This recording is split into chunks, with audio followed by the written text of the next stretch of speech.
चला, good evening everyone.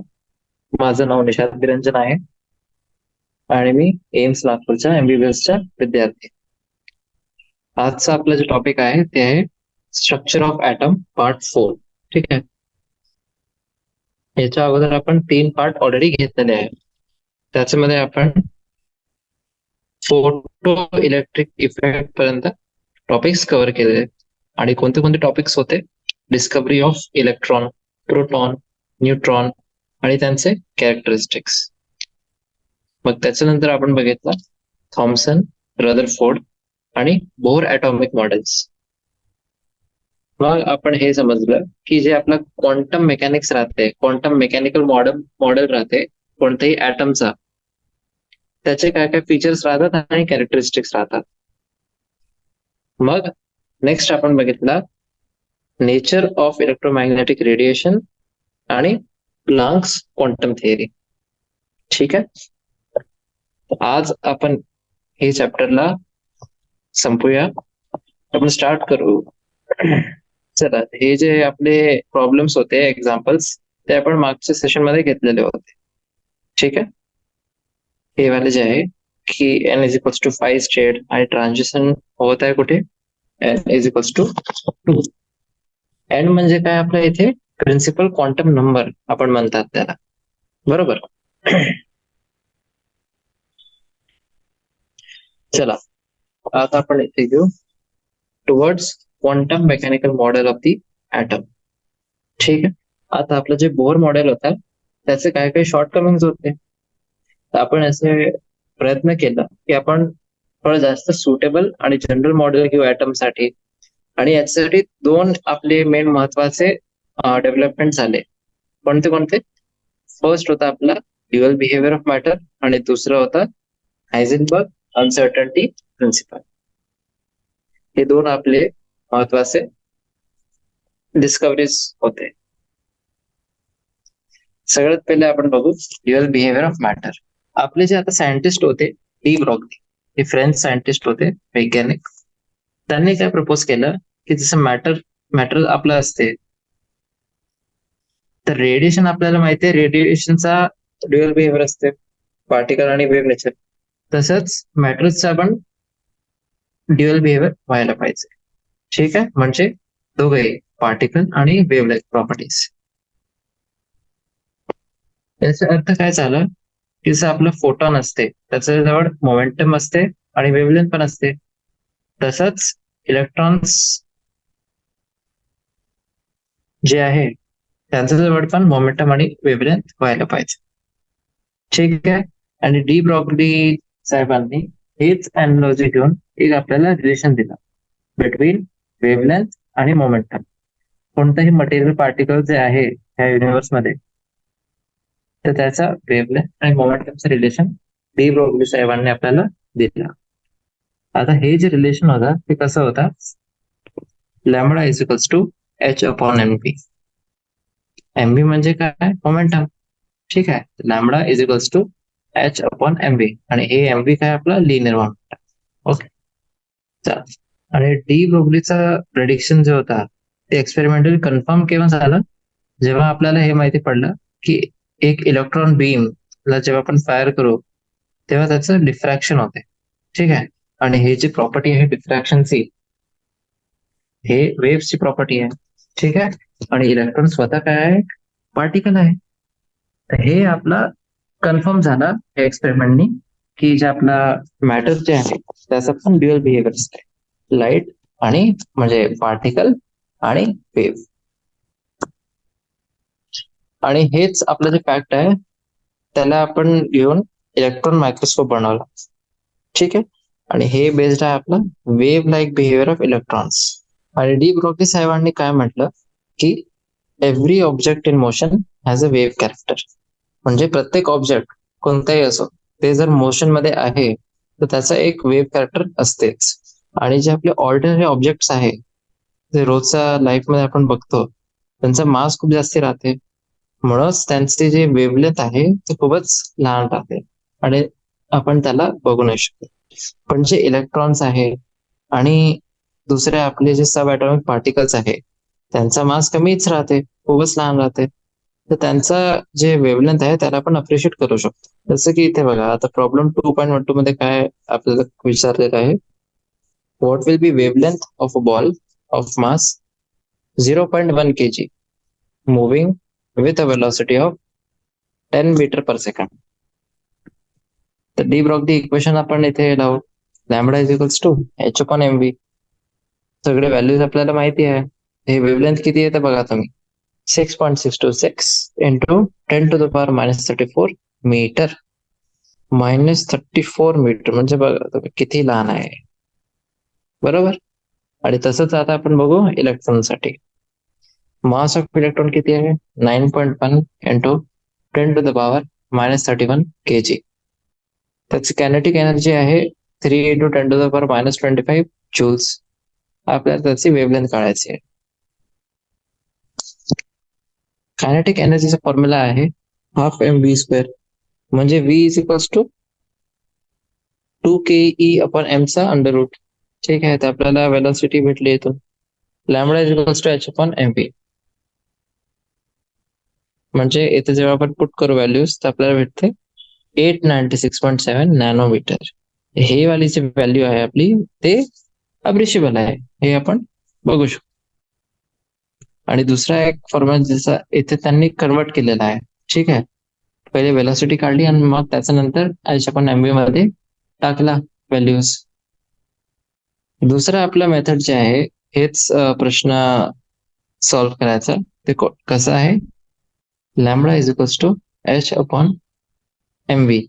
M v म्हणजे momentum, आणि याला आपण असं पण लिहू शकतो H upon under route 2mk, बरोबर. आणि हे रिलेशन कसं आलं आपलं हे बघ, p is equals to m v, k is equals to half m v square. ठीक आहे, डिवाइड करा, m m v v, p upon k is equals to 2 upon v. v is equals to 2k by p, बरोबर. Lambda is equals to h upon m v. h upon m v का है 2k by p. ठीक आहे, p आपलं काय असते m v, म्हणजे m v h upon 2mk. तसं आपल्याला दुसऱ्या जे काही आपलं जो कोणतीही क्वांटिटी जर दिलेली आहे तर फॉर्म्युलाला आपण मॉडिफाय करू शकतो आणि त्याच्याने जी आपली वेवलेंथ आहे त्याची व्हॅल्यू काढू शकतो, बरोबर. नेक्स्ट बघा, नेक्स्ट मेजर आपला जो टॉपिक आहे आजचा ते आहे हायझेनबर्ग्स अनसर्टन्टी प्रिन्सिपल. आणि हे जे प्रिन्सिपल आहे ते आपलं कॉन्सिक्वेन्स आहे of dual behaviour of matter आणि रेडिएशन. ठीक आहे, आणि त्याचं स्टेटमेंट काय आहे ते काय सांगते आपल्याला. It states that it is impossible to determine simultaneously the exact position and exact momentum or velocity of an electron. हे त्यांचं स्टेटमेंट होतं. काय होतं की एकच टाइमवर एकच मोमेंटवर आपण कोणताही इलेक्ट्रॉन जे आहे त्याचा एक्झॅक्ट कुठे आहे ते म्हणजे पोझिशन आणि किती स्पीडने जात आहे, किती वेलॉसिटीने जात आहे म्हणजे त्याचं मोमेंटम, हे दोघं जे आपले फिजिकल क्वांटिटीज आहे ते आपण माप नाही करू शकतो, एकच आहे. ठीक आहे, आणि मॅथमॅटिकली जर आपण याला बघू तर मॅथमॅटिकल याचं नोटेशन कसं असते, delta x into delta p of x is greater than or equal to h upon 4 pi. आता मोमेंटम आपल्याला माहिती आहे p is equals to m V,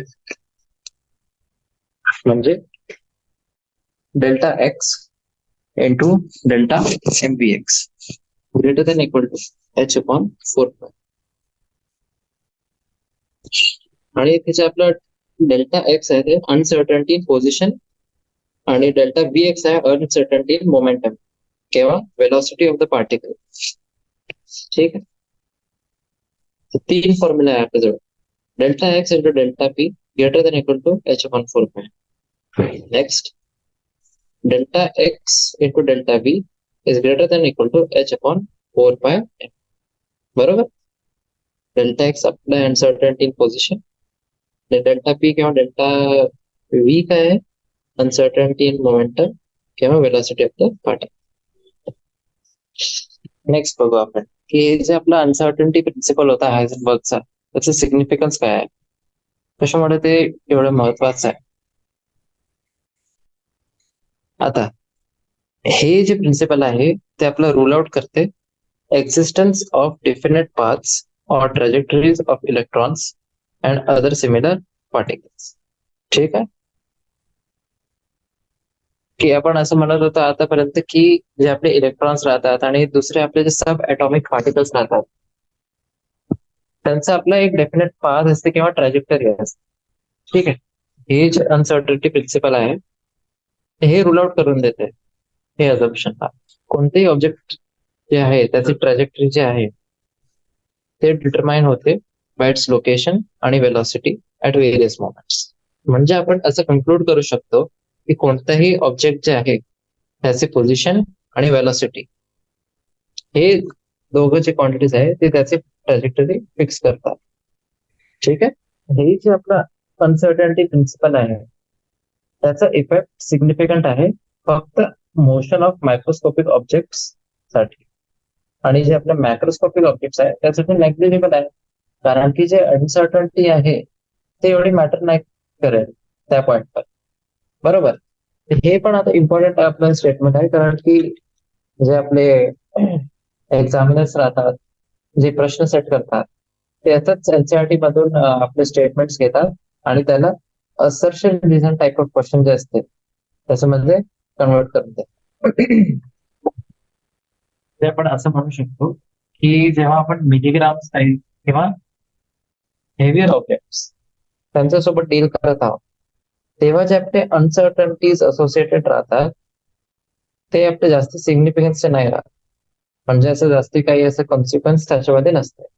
बरोबर, म्हणजे याचा अर्थ असा आहे की जे प्रिसाइज स्टेटमेंट्स आहे अबाउट पोझिशन आणि मोमेंटम ऑफ इलेक्ट्रॉन्स त्यांना आपल्याला रिप्लेस करावं लागेल बाय स्टेटमेंट्स ऑफ प्रोबॅबिलिटी.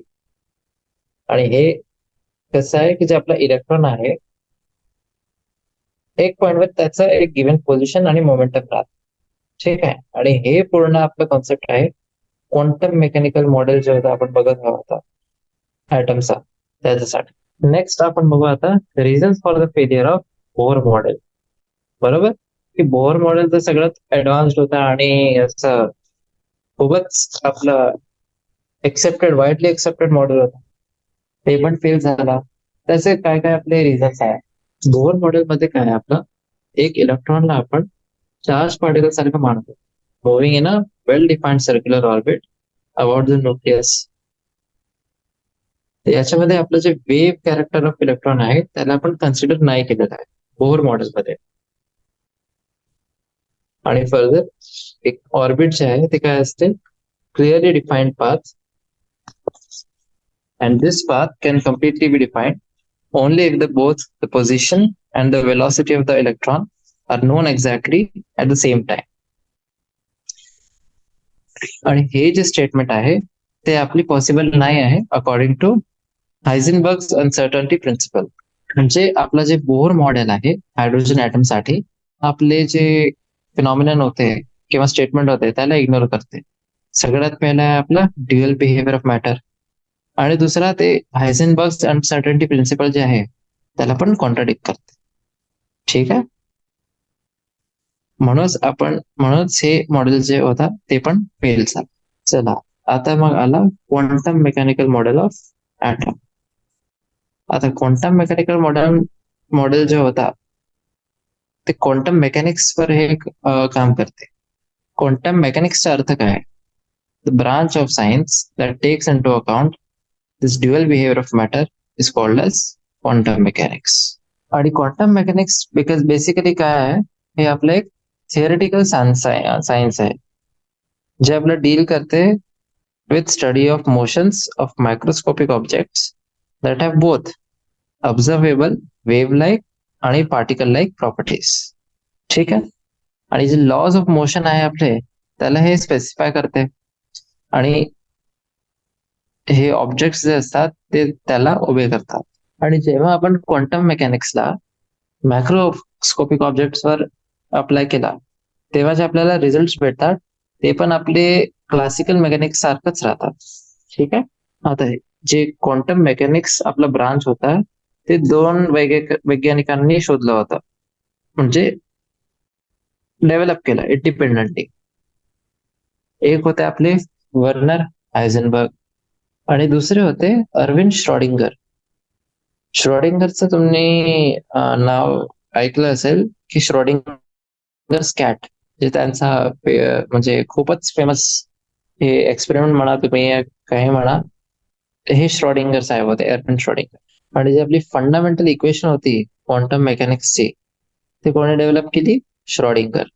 आणि याच्यासाठीच त्यांना नोबेल प्राइज भेटला फिजिक्स मध्ये. आता कोणत्याही सिस्टमसाठी, जसं की आपला ऍटम आहे किंवा मॉलिक्युल आहे, त्याची एनर्जी टाइम सोबत चेंज नाही होत. त्याच्यासाठी जे आपले श्रॉडिंगर इक्वेशन आहे ते कसं लिहू आपण, हे इथे स्क्रीन मध्ये दिसत आहे तुम्हाला. ठीक आहे. Schrödinger equation. आणि कंडिशन काय आहे आपली? सिस्टम सिस्टम आता ऍटम पण असू शकते आणि मॉलिक्युल पण. ऍटम आणि molecule whose energy does not change with time. Time सोबत त्याची एनर्जी आहे ते चेंज नाही होत आहे. तर त्याच्यासाठी आपलं इक्वेशन आहे एच कॅप साय इज इक्वल्स टू ई. बरोबर.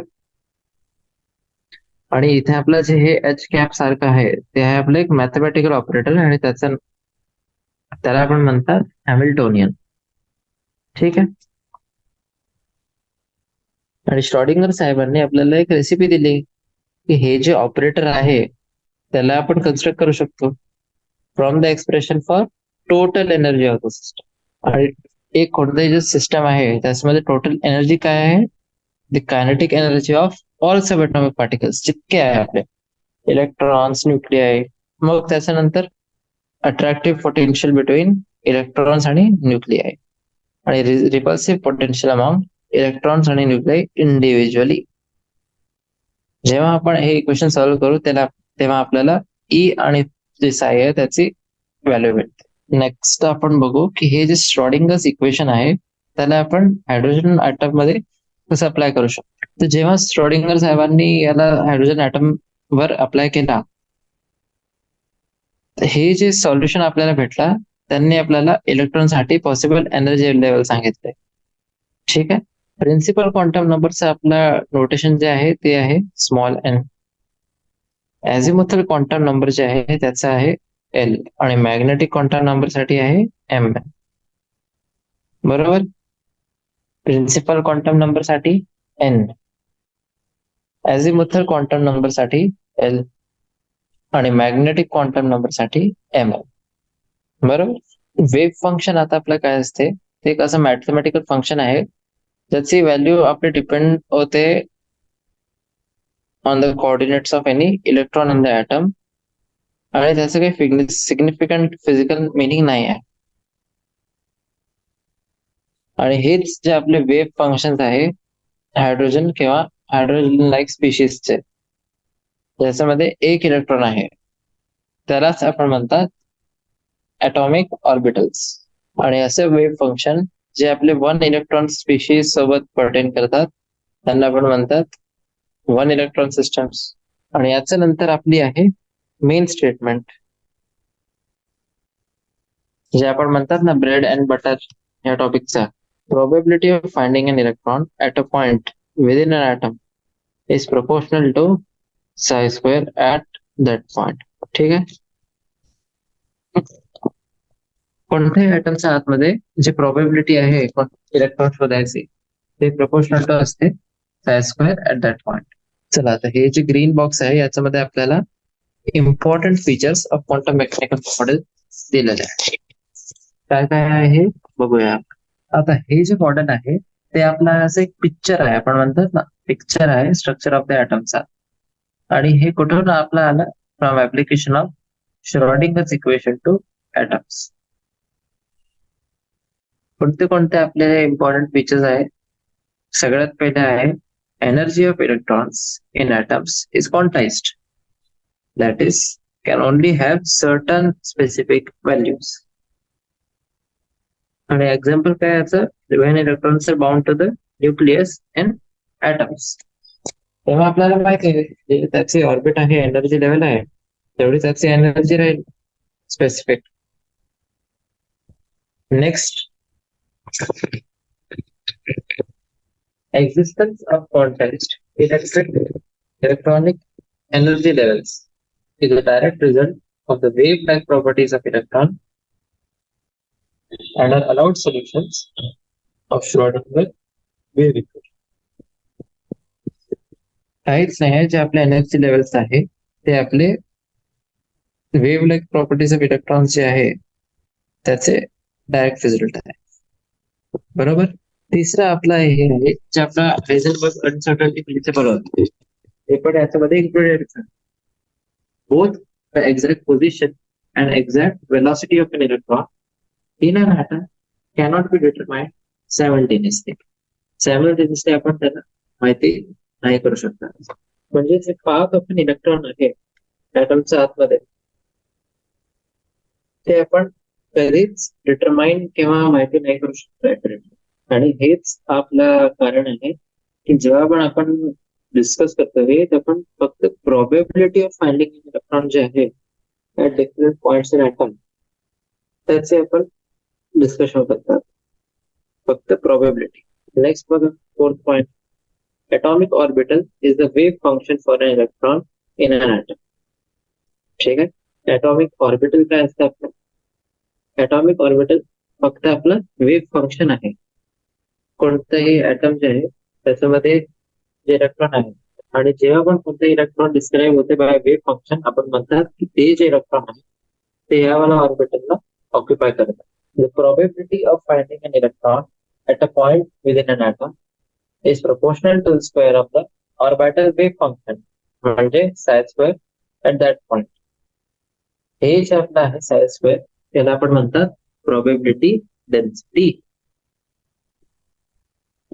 का बरं आपण म्हणतात त्याला probability density?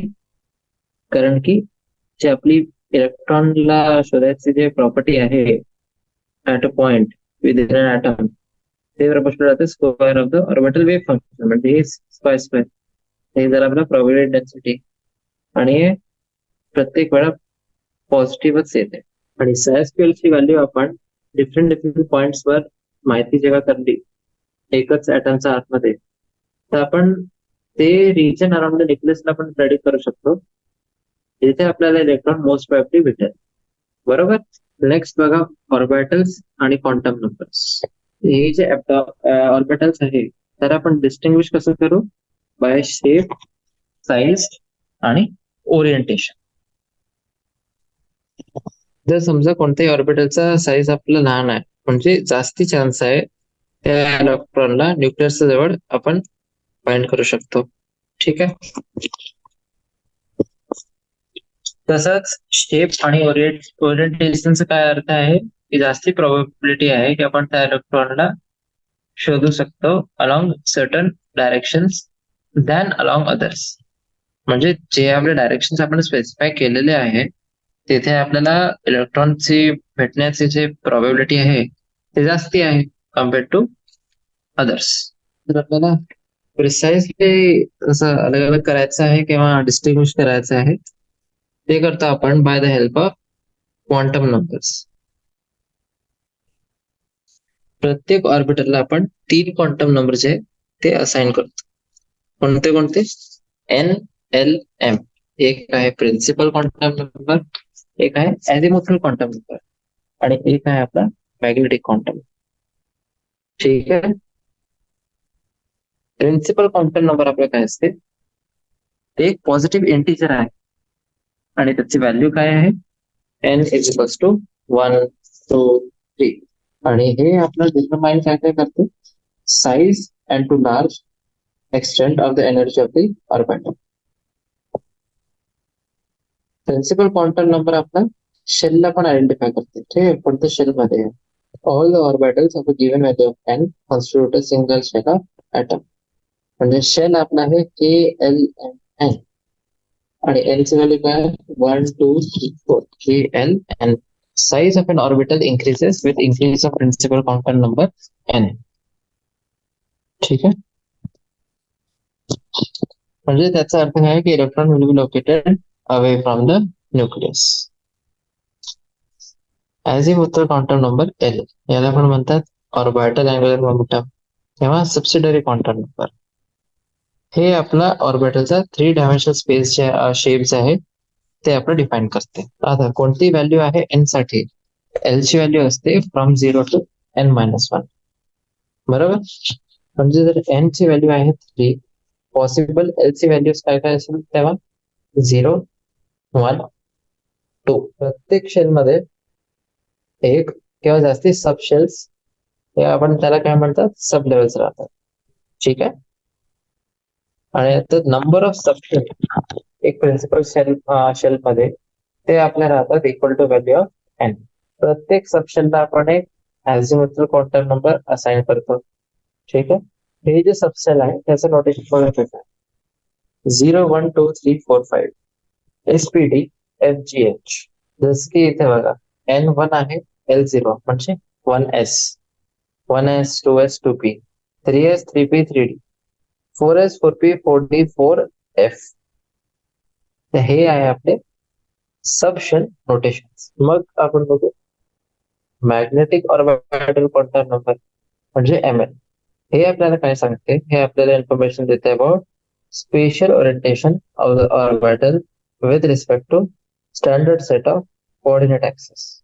कोणत्याही सबशेलसाठी, आणि सबशेल म्हणजे defined by l value, 2L plus 1 values of M are possible, and these values are given by -L, -L minus 1, -L minus 2, 0, 1, L minus 2, L minus 1 तस. ठीक आहे. आता ऍटम मध्ये प्रत्येक ऑर्बिटल जवळ एक डिफाइंड सेट ऑफ व्हॅल्यूज राहतात N, L आणि एम एल साठी. इलेक्ट्रॉन स्पिन एस हे काय राहते, हे जे सायंटिस्ट होते आपले जॉर्ज अलेनबेक आणि सॅम्युएल गोल्डस्मिथ, 1925 मध्ये त्यांनी प्रपोज केलं की आपलं एक चौथा क्वांटम नंबरचा पण राहत आणि त्याला आपण काय म्हणतात, इलेक्ट्रॉन स्पिन क्वांटम नंबर म्हणजे MS. इलेक्ट्रॉन जे आहे ते आपलं त्याचा ऍक्सिस स्पिन कर. ठीक आहे. जसं अर्थचा रोटेशन आहे अराउंड इट्स ओन ऍक्सिस, तसंच इलेक्ट्रॉनचं पण असते. आणि त्याच टाइमवर सेम कॉन्सिक्युटिव्हली ते आपलं सनच्या अराउंड पण डेव्हलप करायला. म्हणजे याचा अर्थ काय मोठा की एक इलेक्ट्रॉन जवळ बिसाइड्स चार्ज आणि मास इंट्रिन्सिक स्पिन अँग्युलर मोमेंटम करतो. इंट्रिन्सिक म्हणजे काय की जे त्याचं स्पिन आहे ते स्वतः म्हणजे एक्सटर्नल फॅक्टर त्याच्यामध्ये इन्फ्लुएन्स नाही करत आहे. ठीक आहे.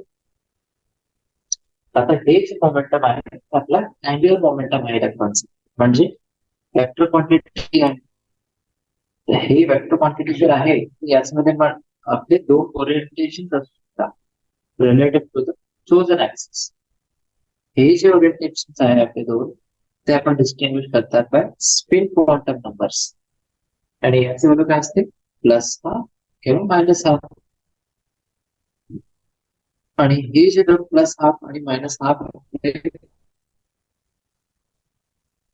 इथे स्टेट्स आहेत त्यांना म्हणतात 2 स्पिन स्टेट्स ऑफ इलेक्ट्रॉन. आणि याला आपल्याला जर रिप्रेझेंट करायचं तर आपण 2 एरोज घेतो. एक आहे आपला स्पिन अप आणि दुसरा आहे स्पिन डाऊन. स्पिन अप म्हणजे एरो अप आणि स्पिन डाऊन म्हणजे एरो डाऊन. आता 2 इलेक्ट्रॉन्स ज्यांचे स्पिन क्वांटम नंबरचे व्हॅल्यू वेगळे आहे, डिफरंट आहे, एक +1 आहे आणि दुसरा -1 आहे, त्यांना आपण म्हणतात की ते ऑपोजिट स्पिन मध्ये. एक ऑर्बिटल मध्ये 2 पेक्षा जास्त आपण इलेक्ट्रॉन्स नाही ठेवू शकतात. ठीक आहे. ते होल्ड पण नाही करू शकतात. आणि हे जे 2 इलेक्ट्रॉन्स आहे एकच ऑर्बिटल मध्ये त्यांचे अपोजिट स्पिन व्हायलाच पाहिजे, तेव्हाच आपल्याला स्टेबिलिटी भेटेल. ऑर्बिटल बघत होते, ऑर्बिटल आपली स्टेबल स्पेस आहे. बरोबर. आता हे जे काय आपण डिस्कस केलेलं आहे quantum mechanical model of atom आतापर्यंत, त्याचं आपण एक रिव्हिजन घेऊ की जे प्रत्येक क्वांटम नंबर आहे ते आपल्याला काय काय सांगते.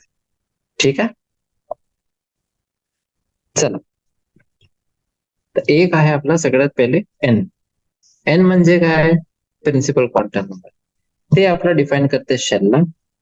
Determine size of the orbital आणि also to large extent energy of that orbital. Principal quantum नंबरचं हेच आपलं फंक्शन आहे. ते शेलला ते डिफाईन करेल, जे ऑर्बिटलचं साईज आहे त्याला डिटरमाइन करेल. ठीक आहे, आणि जे एनर्जी आहे ऑर्बिटलची ते पण एन हेच डिसाइड करेल. बरोबर. नेक्स्ट, कोणतंही शेल आहे म्हणजे एनएथ शेल आहे, तर एनएथ शेल मध्ये एन सब शेल्स आहेत. एल जे आहे आपला ॲझिमुथल क्वांटम नंबर, ते आपल्या सबशेलला आयडेंटिफाय करते आणि जे शेप ऑफ द ऑर्बिटल आहे त्याला डिटरमाइन.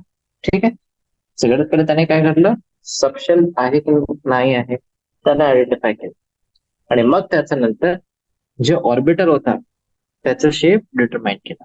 आता प्रत्येक टाईप साठी आपल्याजवळ 2l+1 ऑर्बिटल्स राहतात. ठीक आहे, सबशेल मध्ये.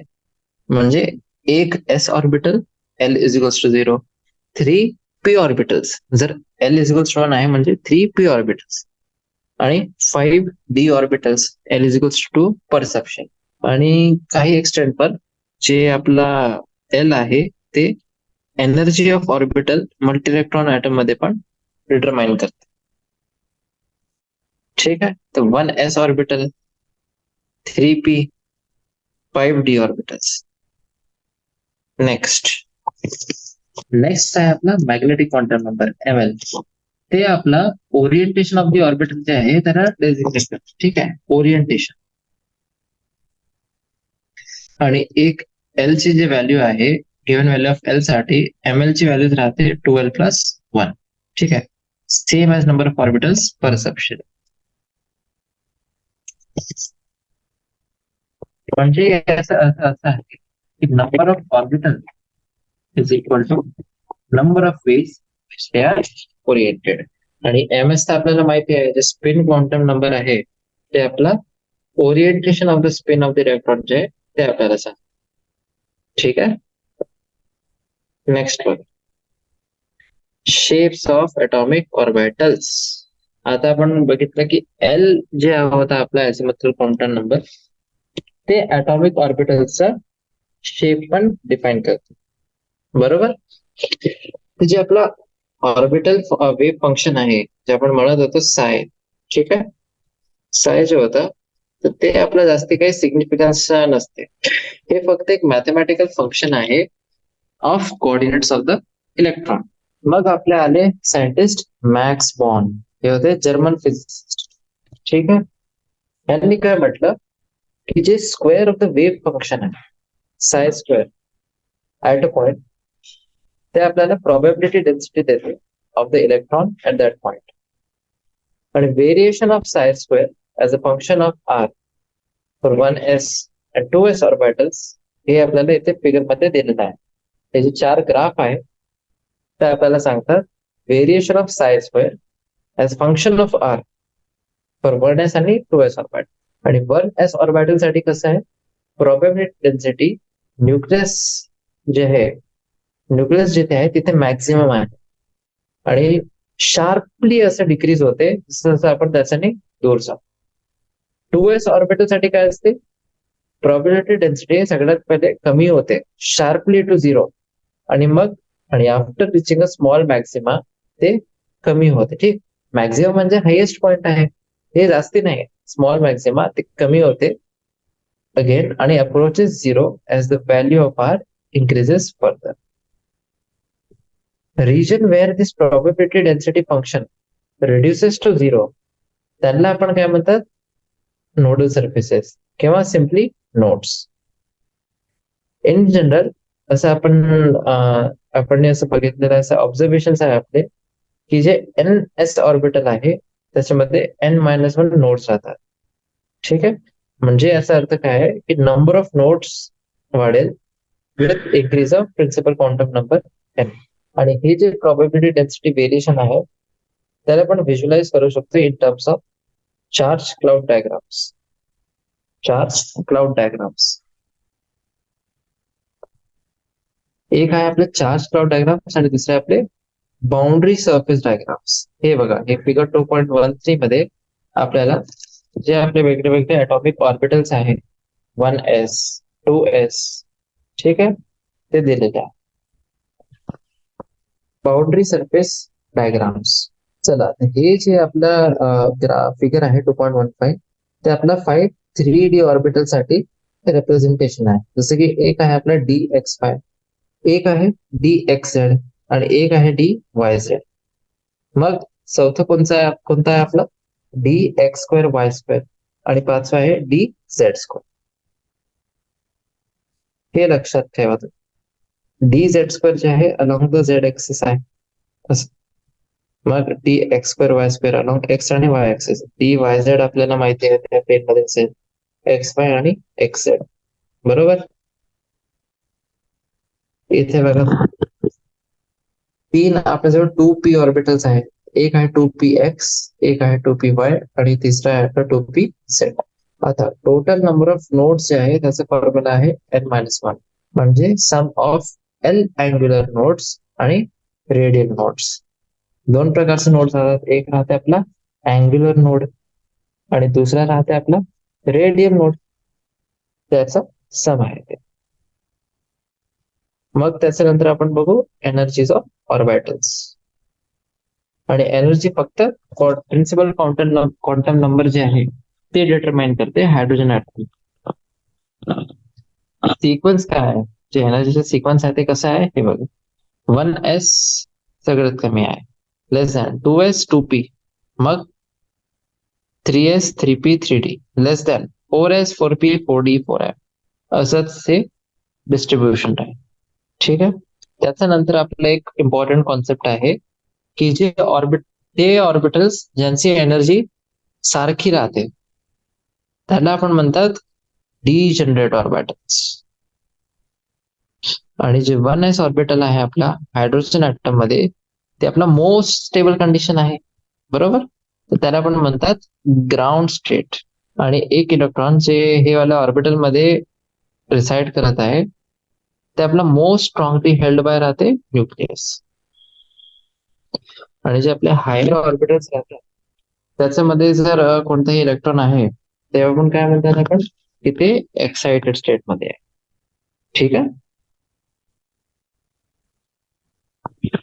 मग हे बघायचं, हे इथे आहे आपला एनर्जी लेवल डायग्राम. हे जे फिगर 2.16 आहे ते आपला एनर्जी लेवल डायग्राम.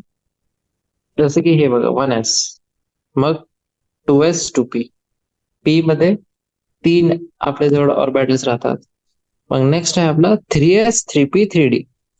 ठीक आहे. हे एनर्जी असे वाढत आहे, ह्या डायरेक्शन मध्ये एनर्जी वाढत आहे. 3s 3p 3d. आणि हे आता आपल्या जवळ आहे 5x5 star statement. Energy of electron in a multi-electron atom, unlike that of hydrogen atom, depends not only on its principal quantum number but also on its azimuthal quantum number. ठीक आहे. Multi electron atom मध्ये जे energy of electron असते आपली ते unlike hydrogen atom फक्त principal quantum number वर नाही डिपेंड करते, ते अझिमुथल क्वांटम नंबर त्याच्यावर पण डिपेंड करते. म्हणजे गिव्हन प्रिन्सिपल क्वांटम नंबर दिलेला आहे तेव्हा एस पी डी एफ यांची एनर्जी वेगळे वेगळे राहते. आणि एनर्जीच्या आपला प्रोग्रेशन कसं असते, s less than p less than d less than f. F ऑर्बिटलची जे एफ सबशेलची जे एनर्जी सगळ्यात जास्ती असते आणि एस ची सगळ्यात कमी. आणि जर आपल्याजवळ हायर एनर्जी लेवल्स आहे, हायर एनर्जी लेवल्स म्हणजे प्रिन्सिपल क्वांटम नंबरची व्हॅल्यू असते, तेव्हा काही स्टॅगरिंग असू शकते ऑर्बिटल. म्हणजे एक्झाम्पल बघा, 3d ची एनर्जी जी आहे ते जास्ती आहे कम्पेअर टू 4s. आणि 5d ची जी एनर्जी आहे ते ग्रेटर दॅन आहे 6s. आणि जे मेन आपलं कारण आहे की सबशेल्स मध्ये इलेक्ट्रॉन्स जे असतात त्यांची एनर्जी म्हणजे सबशेल्सची एनर्जी डिफरंट राहतात, वेगळी वेगळी राहतात. त्याचं मेन कारण असं आहे की जे आपले इलेक्ट्रॉन्स आहे मल्टी इलेक्ट्रॉन ऍटम, आता हायड्रोजन ऍटम मध्ये एकच होता, पण मल्टी इलेक्ट्रॉन ऍटम्स मध्ये एक पेक्षा जास्त आहे इलेक्ट्रॉन्स. त्यांच्यामध्ये काय असते, म्युच्युअल रिपल्शन असते इलेक्ट्रॉन्स मध्ये. ठीक आहे, हायड्रोजन ऍटम मध्ये एकच इंटरॅक्शन होत होता, interaction between negatively charge electron आणि पॉझिटिव्हली चार्ज आपला न्यूक्लियस होता. आता मल्टी इलेक्ट्रॉन ऍटम मध्ये हे अट्रॅक्टिव्ह फोर्स आहेच इलेक्ट्रॉन आणि न्यूक्लियस मध्ये मधात, पण रिपल्शन जे फोर्सेस आहेत, रिपल्सिव्ह फोर्सेस, ते प्रत्येक इलेक्ट्रॉनची बाकी इलेक्ट्रॉन जे आहे त्यांच्यासोबत आहे. म्हणूनच जे आपली स्टेबिलिटी राहते इलेक्ट्रॉनची मल्टी इलेक्ट्रॉन ऍटम मध्ये, ती कशामुळे असते, आपली जे टोटल अट्रॅक्टिव्ह इंटरॅक्शन जे आहे ते जास्ती आहे कम्पेअर्ड टू रिपल्सिव्ह अट्रॅक्शन. बरोबर. आणि on the other hand attractive interaction of than electron increases with increase of positive charge. आणि हे पॉझिटिव्ह चार्ज मॅग्नेट कसं भेटतं आपल्याला, Z इंटू E. Z आहे आपला ऍटॉमिक नंबर आणि E आहे charge, charge of it on the nucleus. Due to presence of electrons in inner shells, जे आपले बाहेरचे सेल्सचे जे इलेक्ट्रॉन्स आहेत ते फुल पॉझिटिव्ह चार्ज न्यूक्लियसचे एक्सपिरियन्स नाही करणार. Effect will be lowered due to partial stealing of positive charge on nucleus by the inner shell electrons. आणि हेच जे शिल्डिंगचा आपला कॉन्सेप्ट आहे, shielding of outer shell electrons from the nucleus by the inner shell electrons, आणि जे net positive charge आहे experience by outer electrons, त्याला आपण म्हणतात इफेक्टिव्ह न्यूक्लिअर चार्ज, म्हणजे Z इफेक्टिव्ह. ठीक आहे. आणि हे जे डायग्राम आहे टेबल 2.5, याच्यामध्ये आपण बघू शकतो arrangement of orbitals with increasing energy on the basis of N+L rule. N+L rule जे आहे ते आपला एनर्जी ऑफ ऑर्बिटलला डिटरमाइन करतो. जसे की 1s 2s 2p 3s 3p 4s 3d 4p. आणि 3d ची इथे बघा, इथे हे पॉइंट 3d ची जी आपली एनर्जी आहे ती जास्त आहे कम्पेअर्ड टू 4s. बरोबर. आणि मेन आपले काय काय कन्क्लुजन याच्यामध्ये, s orbital electron will B more tightly bound to the nucleus than p orbital electron, which in turn will be better tightly bound than the d orbital. म्हणजे azimuthal quantum number जे आहे L, sp_df आपले आहे, ते s जे आहे ते जास्ती टाइटली बाउंड राहणार, कारण की जास्त जवळ आहे न्यूक्लियसच्या, मग कम्पेअर्ड टू p ऑर्बिटल, आणि त्याची इंटर्न बेटर टाइटली बाउंडिंग राहील कम्पेअर्ड टू d ऑर्बिटल. ठीक आहे.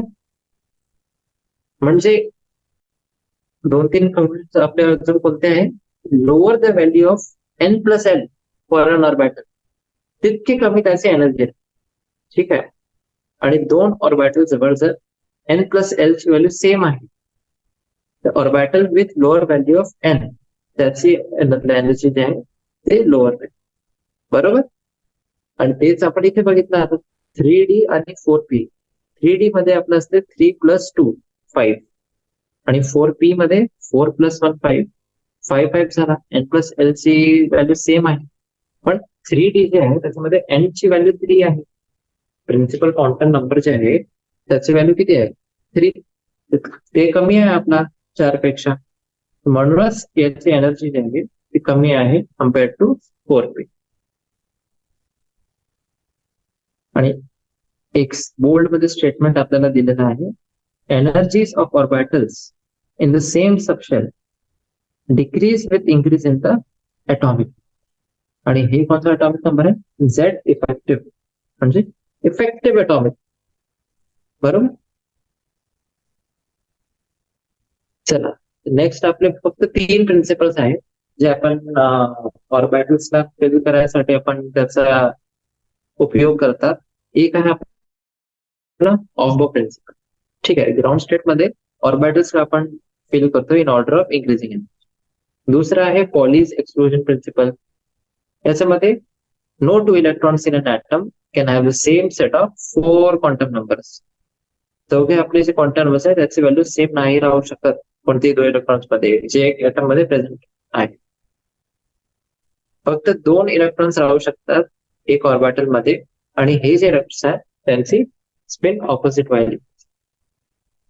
जे मॅक्सिमम नंबर ऑफ इलेक्ट्रॉन्स आहे शेल मध्ये with principal quantum number n, ते किती होणार? Equal to 2n². आणि लास्ट आपला आहे Hund's rule of maximum multiplicity. ठीक आहे, याच्यामध्ये आपण कन्सिडर करतात ऑर्बिटल्स ऑफ इक्वल एनर्जी. हे जे ऑर्बिटल्स आहे ते आपले डिजनरेट ऑर्बिटल्स. जसं की हे वाला आपला जे डायग्राम आहे SPD, एक ऑर्बिटल 3 आणि डी मध्ये आहे आपले 5 ऑर्बिटल्स.